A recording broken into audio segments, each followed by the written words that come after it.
Olá, tudo bem? Essa é a nossa terceira aula de Psicanálise 2 e hoje nós vamos falar um pouquinho sobre as escolas de psicanálise. Em primeiro lugar, como a gente já tem falado, Freud, que foi o pai da psicanálise, então ele iniciou com essas primeiras correntes psicanalíticas. Então, como nós já citamos, né, Freud inicialmente, ele começa com a técnica de hipnose no tratamento dos seus pacientes. No entanto, a hipnose, com o passar do tempo, Freud foi percebendo que ela não apresentava os resultados esperados no tratamento dos pacientes. Então, a partir disso, Freud ele cria outro método, que é o método da associação livre, que é utilizado até hoje na psicanálise. Então, quando a gente fala da associação livre, a gente vai sempre lembrar que ela é uma técnica muito utilizada, né, na psicanálise, sendo a principal utilizada, e que é aquela em que ocorre a troca de informações de maneira livre entre o paciente e o analista.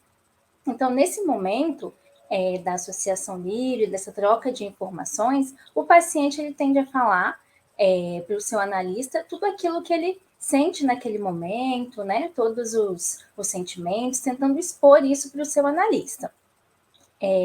Então, com a associação livre, Freud percebeu que facilitou com que os pacientes se expressassem de uma maneira mais adequada, né, durante todo o tratamento.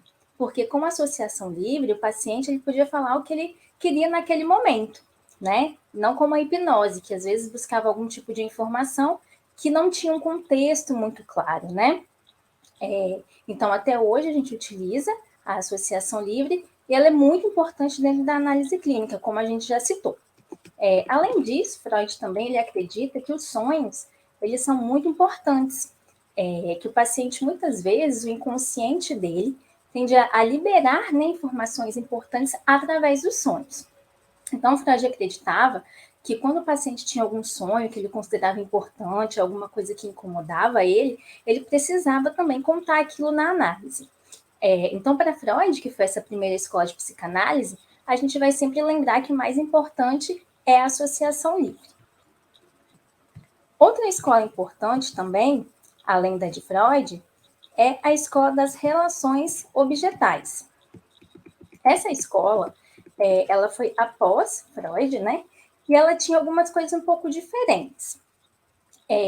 Ela tinha uma visão, né, e uma interpretação de algo um pouco mais, considerado um pouco mais moderno, né, na época. E Melanie Klein, ela foi quem criou, né, essa escola. Então, como nós já citamos, Melanie Klein ela foi importante com relação aos estudos com as crianças, né? Então, ela criou uma técnica que se chama ludoterapia, né? Que trabalha com o lúdico com as crianças, ou seja, nós não vamos usar tanto a questão da associação livre, né? Com as crianças, porque às vezes tende a não funcionar, né? Com as crianças. Então, Melanie Klein, com a ludoterapia, ela trouxe a questão de jogos, desenhos, que através disso a gente pode conseguir trazer aquilo que a criança tem ali, né, no seu dia a dia, para dentro do consultório, se tornando um pouco mais fácil, né, de trabalhar com as crianças. Ela também falava um pouquinho, né, nessa escola, sobre as questões depressivas, né, das pessoas, que era algo muito importante também para ela.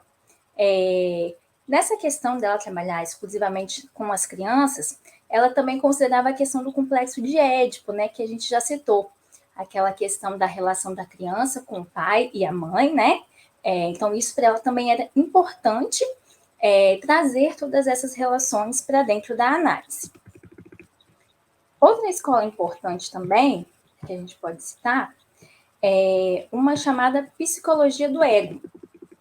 Essa psicologia do ego, ela foi inaugurada por Margaret, né? E ela enfatizava a importância do papel do ambiente para o desenvolvimento do indivíduo. Ou seja, para ela, desde que a criança nascia, todas as relações que essa criança, né, que esse sujeito tinha ali, seja com os pais, o meio em que ela vivia mesmo, é que iria fazer com que ela formasse ali todo o seu caráter, né, durante a vida.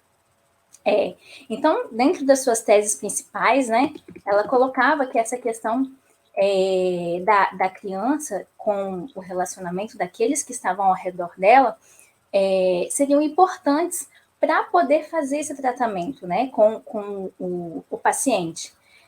Porque, como a gente já citou também, Freud ele falava que muitas vezes os sentimentos, né, que causavam algum tipo de doença, né, no adulto, ela vinha desde a infância, na verdade, né, de alguns traumas que essa criança poderia ter sofrido na infância, nos seus relacionamentos, né. Então, essa questão de avaliar o desenvolvimento da criança e o meio que ela vive é algo muito importante. Então, essa é uma das escolas que tem essa questão da gente levar em conta, né, em consideração, todo o ambiente e o meio que o sujeito se desenvolveu. Outra escola também que a gente pode citar é a escola da psicologia do self. Quando a gente fala no self, a gente está falando do eu. O self ele é muito utilizado, né, na psicologia, na psicanálise também, para se referir ao eu dentro do meu contexto, né, da minha história.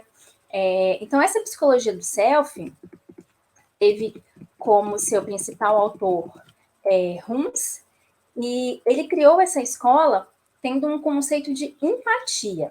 Então, o que ele defendia? Para ele, algo só pode ser aprendido, né, com os aspectos subjetivos, né, ou seja, com aquilo que já é do meu próprio eu. Então, mesmo que às vezes eu sofra alguma influência, né, do algo ao meu redor, o meu eu já tem algo ali que vai me dizer quem eu vou ser, como eu vou agir, mesmo que eu tenha esses fatores externos, né? Então, cada pessoa já tem o seu próprio eu ali. E ela falava também, esse autor, né, falava nessa escola, que a relação do bebê com a mãe em específico, assim como Freud também defendia, né, era algo muito importante, né, para esse indivíduo. Então, mesmo que esse indivíduo já tivesse ali algo dentro dele, né, criando ali a sua própria subjetividade, essa relação com a mãe poderia ajudar nessa evolução, sendo a mãe essa figura importante como primeiro contato da criança, né? Então, esse self, ele é considerado, né, a gente pode dizer, como o centro do universo psicológico do indivíduo. É como se estivesse falando da nossa consciência, né, juntamente com as nossas experiências, e tudo aquilo que a gente traz da nossa vida desde do nosso nascimento. Então, outra escola também da psicanálise, com alguns pontos importantes, é a escola de Winnicott, como a gente já havia falado. Além de psicanalista, esse teórico ele também era pediatra. Então, ele considerava também muito importante essa questão da relação entre a mãe e o bebê. Porque o bebê, quando ele nasce, ele vê a mãe como sendo algo de si, né? Ele não vê a mãe como algo separado, né? Para ele, a mãe faz parte dele.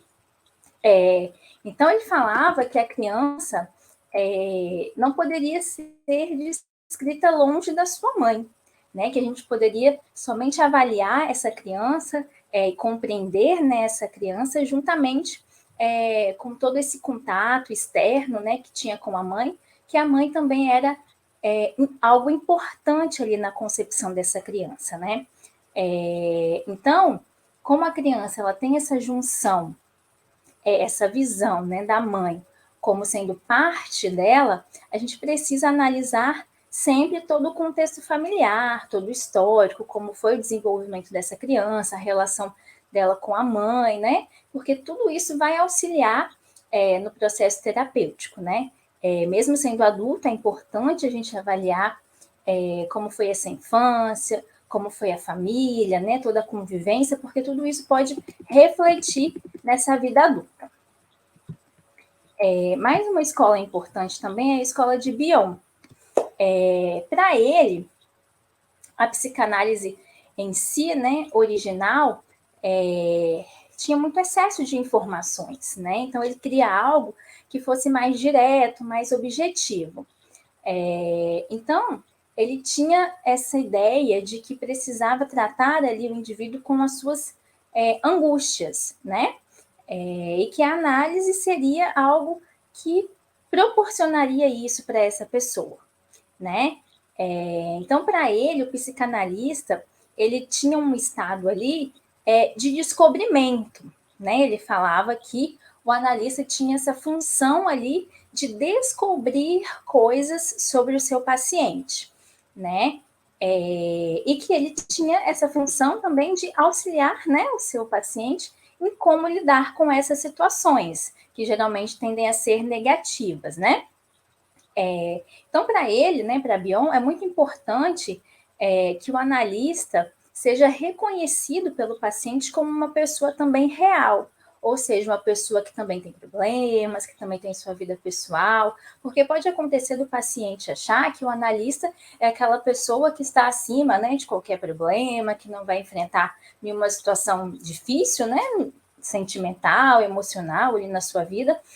Então, Bion ele enfatizava que o analista ele também tinha que se colocar nessa posição como uma pessoa real, né? E não alguém que estava acima, né, ali de tudo. Então ele iria servir ali como alguém que fosse descobrir junto com o paciente, né, todos os problemas que ele vinha trazer ali para dentro da clínica.